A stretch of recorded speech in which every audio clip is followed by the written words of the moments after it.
Hello, I'm AndraMarie, and this is my sketchbook. So I designed this sticker recently to fit around my Inktober sticker, and I'm pretty proud of it.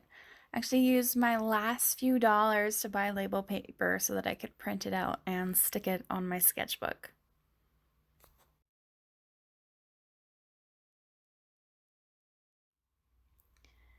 So today, I was so excited to draw a red panda that I did not want to finish this page. I actually started I got out my nice watercolor paper and I started more of a finished piece on that one.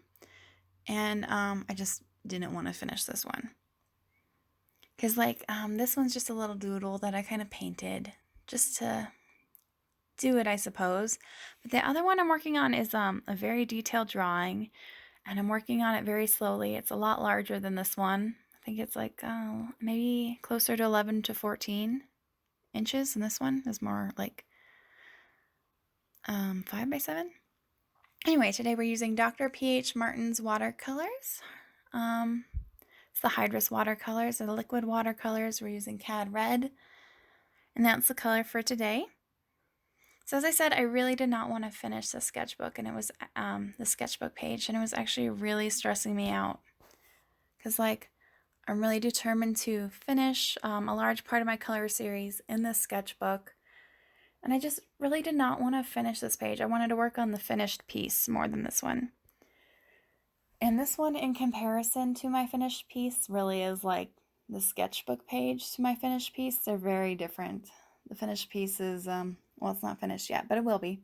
It's very detailed, and you can see the eyes and everything, and I'm really excited to work on that one.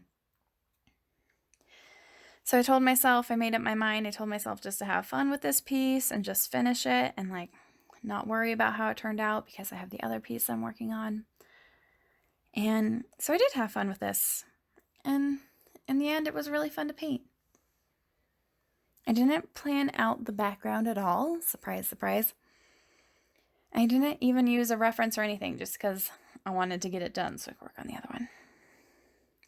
I very loosely based the leaves off of a vine plant that I actually have growing in my room, but only on this one particular leaf that didn't form right, and so it's a different shape than all the others, so that's kind of the inspiration for all these leaves. So I had really, really low expectations for the background, so I actually really like how it turned out.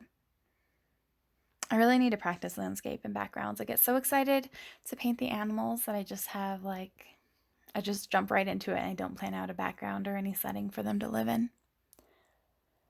So it's not the most detailed thing, but I think it's all fun and whimsical and I like it.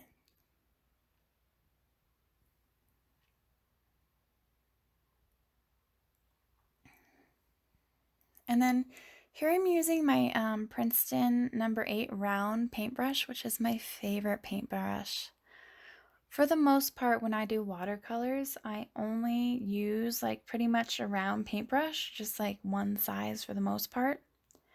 I like to find one with a really fine tip so you can really get the details in there. And this paintbrush that I'm using is my favorite paintbrush right now. So I'll pay a little bit of extra money and I'll really invest in my watercolor brushes. But as far as my acrylic brushes go, I'm really rough on them. I really enjoy just absolutely scrubbing the canvas with my paintbrush.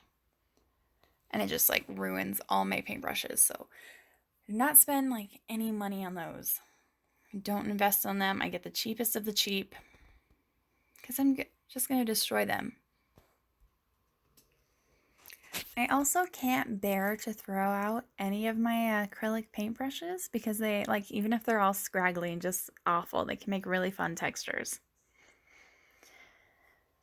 So one thing I found when painting this, the Hydrus watercolors work surprisingly well with this paper. I was able to add quite a few layers and I never once felt like I was stressing out the paper or anything. Even here I'm going over with these are watercolor markers, but I was using pencil as well. And I used some pen and a Posca marker. And I just had no trouble building up the layers. It was great. One thing that I need to make sure to do is to watch the Hydrus watercolor paint on my palette and make sure it doesn't dry out. Because once it starts to dry on the palette, it creates an odd texture that you can see kind of see in a few areas, especially on the leaf, like on the left under its foot. So I have to watch that. I have a spray bottle so that I can mist it every now and then, but I didn't keep as close an eye on it as I needed to. So when I decided to use today's color to paint a red panda, I thought, wait, what is a red panda?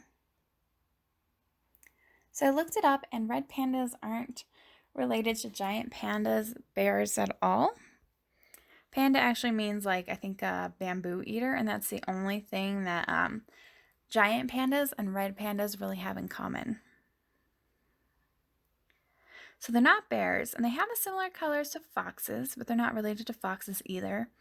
The patterns on their face kind of like reminds you of like the mask on a raccoon, but they're not related to raccoons either. And I don't know about you, but the body shape kind of reminds me, and then maybe just the tail, I don't know, reminds me a little bit of a weasel, but they're not related to weasels either. Turns out red pandas are just red pandas. They're not related to anything else. I think they have a family all their own. So it's kind of funny. I just never really thought about it. They also live in the Himalayas, and one of the predators that eats red pandas is actually a snow leopard.